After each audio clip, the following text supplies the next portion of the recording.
Si vous avez cliqué sur cette vidéo, c'est certainement parce que la vue de cette miniature et de ce titre a provoqué en vous un sentiment de déjà-vu et le réveil d'un vieux souvenir enfoui. En 2016 et 2017 sortait sur YouTube une série de vidéos qui allait marquer à jamais la vie de nos chers youtubeurs. À sa sortie, elle battit tous les scores et fut l'une des aventures les plus populaires.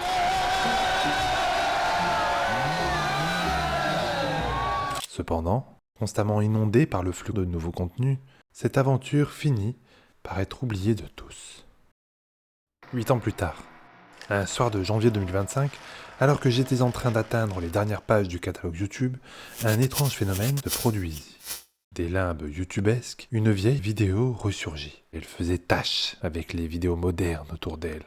Elle ne semblait pas à sa place, perdue comme si elle n'avait rien à faire là. Et pourtant, elle attira mon regard et, tout doucement, ma souris. Les premières secondes de visionnage furent difficiles tant la qualité et le rythme étaient bien différents de ce qui se faisait maintenant. Bonjour. Bonjour. Alors aujourd'hui avec Cyril, on a quelque chose de très important à vous dire. Il est enceinte, on va se marier. Non. Impossible de vous dire quand a été la première fois que j'ai découvert Amixem et Cyril. C'est beaucoup trop lointain. Pour moi, ils ont toujours été là, sur YouTube, dans ma vie, dans mon fil d'actualité, dans mes objectifs inavoués. Par contre, la première fois que j'entendis parler du 4L Trophy, ce fut en 2016, dans cette fameuse vidéo. Avec Maxime, on va se lancer dans une grosse aventure, dans le 4L Trophy. Le 4L Trophy, qu'est-ce que c'est ? C'est une course rallye de 2 jours dans le désert marocain, et dans laquelle les coureurs conduisent simplement des Renault 4L. Ce genre de défi peut sembler banal maintenant, je veux dire, tapez sur YouTube 4L Trophy, et vous allez trouver plein de vlogs d'inconnus. Mais à l'époque, que 2 youtubeurs se lancent dans un tel défi, c'est inattendu. Jamais vu. Surtout que Amixem et Cyril sont eux, à l'époque, encore principalement connus pour du gaming. Ils n'y connaissent rien en course automobile, en rallye, et pour vous dire, l'un d'eux ne possède même pas encore le permis. S'il l'a pas, il ne part pas. Voilà. Je suis obligé de trouver une autre personne. On va partir 10 jours faire le raid. On fera une série de vlogs. Alors qu'ils assistent à l'arrivée de l'édition 2016, Amixem et Cyril savent donc que dans un an, ça sera leur tour. Ils n'ont plus le choix. Ici, il y aura notre 4L. Maintenant qu'ils viennent de partager à toute leur communauté leur prochain objectif, c'est comme un pacte qu'ils viennent de sceller. Plus de retour en arrière, plus d'erreurs. Ils savent qu'ils ont un an pour tout préparer. L'organisation doit donc être chiadée. Amixem s'occupe de trouver et préparer la voiture, pendant que Cyril gère la partie humanitaire. C'est donc le 15 février 2017, avec un sentiment d'excitation empreint de stress, que Cyril rejoint Maxime à Angers. S'il stresse, c'est parce que Cyril a eu son permis. Mais il l'a eu il y a seulement 2 semaines. Et 2 semaines d'expérience, c'est peu pour se lancer dans une telle aventure. Découverte de la 4L Fanta, c'est maintenant musique épique, plan au drone, la totale.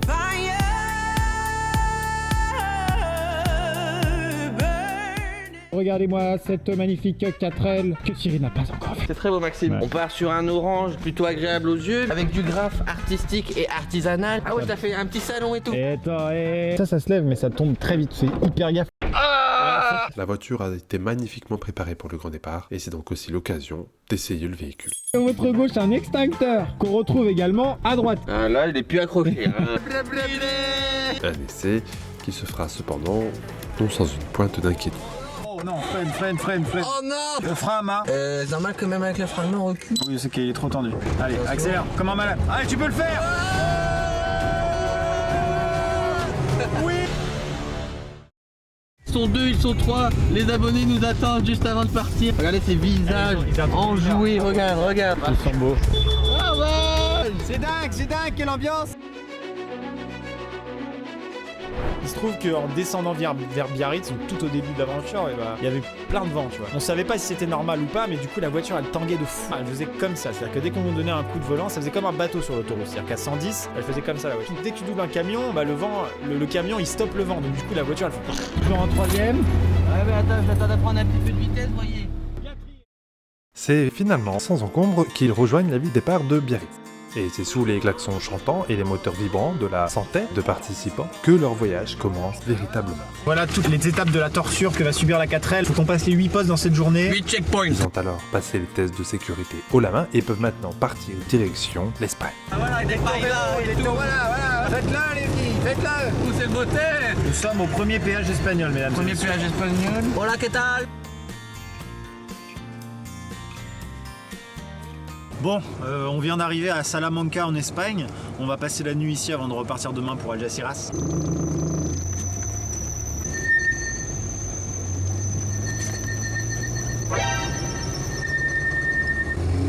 Attends, ça sent mauvais mec, arrête-toi. Ça sent très mauvais. Moi ça fume. Arrête-toi, coupe le moteur. Prends l'extincteur au caveau. C'est à Salamanca que le véhicule montre les premiers signes de son âge avancé.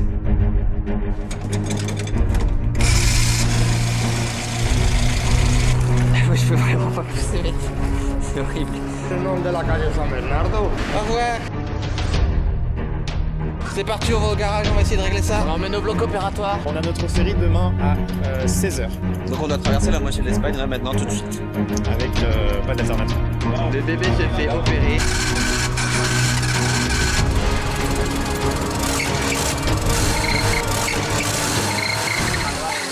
Bon, on commence à s'en sortir. En gros, là, il y avait un équipage, ils étaient 16. Heureusement, ils avaient beaucoup de matos. Ils avaient peut-être un alternateur en trop. On l'a pris, on l'a mis sur la 4L et on espère que ça va marcher. Good. Allez, roulez jeunesse.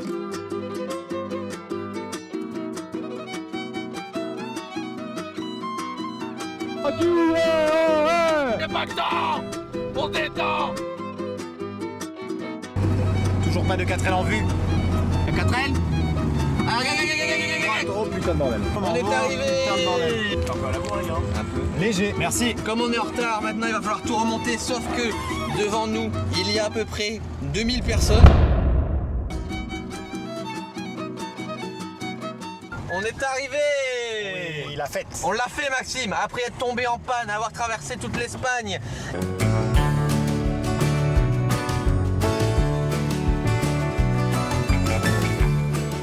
C'est parti, on est en Afrique. Oh my god. Oh my god. Arrivé finalement sur le continent des origines, c'est donc avec joie, émerveillement, mais aussi et surtout une épée de Damoclès au-dessus de la tête qu'il profite de quelques moments de paix et de partage. Et la cantine. Le meilleur moment de la journée, le moment qu'on attend tous. Plat de bouffe. J'ai fait la photo avec lui. Ah oui, voilà. Ça fera un petit discount. Eux, comme moi, on aurait aimé vous dire que le reste du voyage s'est passé sans accroc, mais non. Ce n'est que le début des péripéties. Alors ouais, les péripéties, ça fait du contenu, mais je pense que ce contenu-ci, ils auraient peut-être préféré s'en passer. Bon, on continue la route, mais il y a encore un truc qui a lâché ici. La voiture, elle a commencé à péter. Dans le pot d'échappement, il y avait des flammes.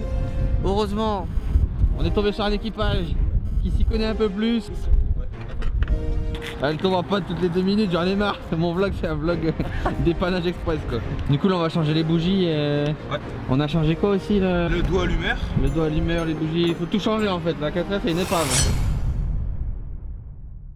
Il est temps de parler plus en détail du véhicule. Modèle F4 de 1981, coffre aménagé pour dormir à l'intérieur et kit Simpar pour passer en mode 4x4.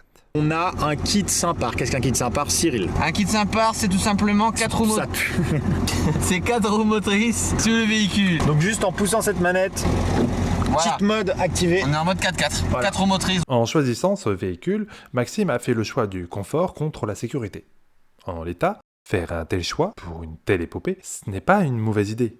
Mais Maxime a oublié que la voiture n'en est pas à son premier 4L Trophy, et que quand on calcule, 2017 moins 1981, ça fait déjà 36 ans qu'elle est sur les routes. Vous vous doutez donc que les pannes et les déceptions ne vont pas s'arrêter là. Bon, finalement, le problème est plus grave que prévu. Voilà les renforts, les mécanos, pour essayer de nous aider parce que là c'est le caca. On est profondément incompétent, Cyril. Ça, c'est le regard d'un homme qui réalise que son choix de voiture n'a peut-être pas été le bon. J'ai rien à dire. C'est un malsum. Imaginez, vous avez pour mission de trouver un véhicule qui doit à la fois servir de maison, de moyen de locomotion et de symbole pour toute une communauté. Et là, vous comprenez, au fur et à mesure des jours passés et des galères rencontrées, que vous avez très mal choisi. La culpabilité et l'impuissance face aux résultats les rongent, ça se voit, mais impossible de s'énerver ou d'abandonner. Car ce véhicule, en plus d'être ce que je viens de vous dire, c'est aussi leur unique moyen de retourner en France. Alors ils encaissent kilomètre après kilomètre, ils se démènent, ensablage après ensablage, et ils gardent le sourire, panne après panne. Car c'est tout ce qu'ils savent faire, c'est tout ce qu'ils peuvent faire. attendre, remercier leur sauveur et divertir le public. T'es gentil, il te faut une clé. Ok, ça c'est bon. Tu veux une petite boisson ou... De toute façon, tu peux rien te servir à rien. Donc, tu peux juste la fermer et trouver un petit truc sympa à lui dire, tu vois, genre... Là, je suis en train de changer le carburateur parce qu'il y avait un peu de merde dedans. Donc... Non, il a pas aussi.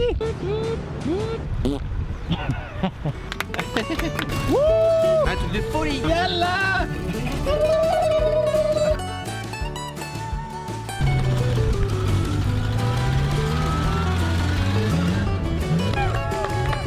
Beau décor. Regardez les dunes, regardez comme c'est beau. Ensablé, ensoleillé. L'entraide, l'amitié, l'humanité.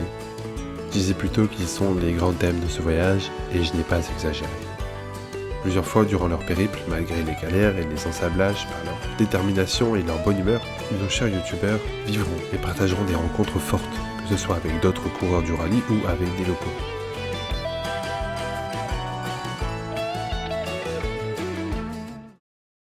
Mais s'il y a une rencontre, un moment de partage qui mérite d'être raconté, c'est bien celui au village de Moktassa. Ça fait quoi d'être le Père Noël, Maxime? Est-ce que tu peux nous dire? On va aller voir, il y a une petite cérémonie d'accueil.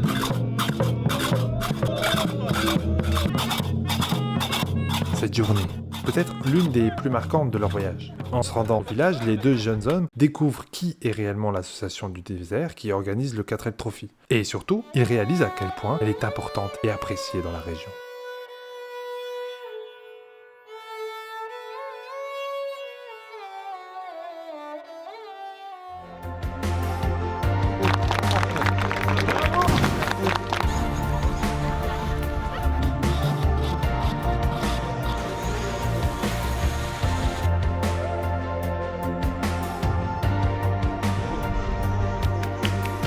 Bravo.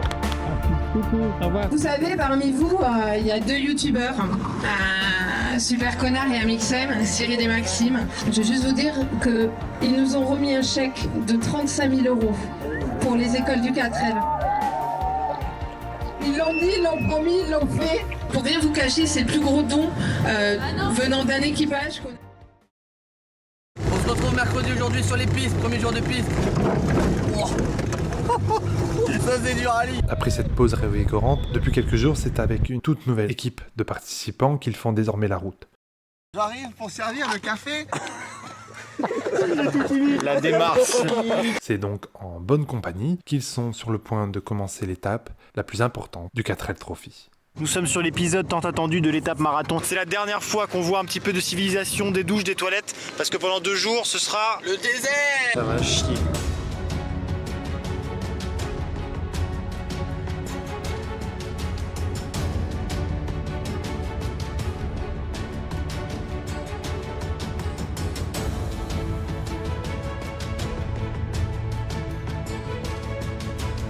Vous pensiez vraiment que ça serait aussi facile? On s'est tapé un gros caillou. Coup très critique. On est officiellement les derniers du 4L Trophy. Excellent. Les voitures balais sont là, les mécanos sont là, tout le monde est là. Voilà. Le coup critique, fatality. On a le kit sympa qui est explosé. On est baisé, on est disqualifié, c'est sûr. Le pot ne tient plus du tout. Cette sentence aurait pu symboliser l'échec ultime pour de nombreux coureurs qui souhaitent décrocher la victoire. Mais Amixem et Cyril, eux, ils en ont rien à faire de cette course. Ils n'en ont jamais rien eu d'affaire en fait. Bon, on est reparti, on va essayer de rouler avec cette épave maintenant. Franchement. Ce qu'ils voulaient vivre et ce qu'ils recherchaient à travers ce voyage, ce n'était pas la victoire, mais bien tout ce que je vous ai déjà raconté avant. Les péripéties, comme les moments de joie. Les bonbons, hein. Oh l'autre. C'est l'aventure. On s'est posé dans un endroit dégueulasse, en plein Maroc, pour déjeuner. Là, ça part sur un changement de pneu. Nous sommes sur une piste approximative. Hein. Le compteur il a pas bougé, on a fait 0 km depuis hier. Mais du coup, c'est pas grave, on va gagner du coup. On est premier. Ah oui, au moins ça. Le soleil est assez bas dans le ciel. Mesdames et messieurs, il est minuit et nous l'avons fait, nous sommes à Marrakech. Le voyage touche à sa fin. C'est donc avec le cœur léger mais les yeux humides qu'ils regagnent leur pays natal. Sur le point de traverser la frontière, les deux youtubeurs ne peuvent s'empêcher de regarder dans leur rétroviseur la longue route qu'ils ont parcourue dans ce si petit véhicule.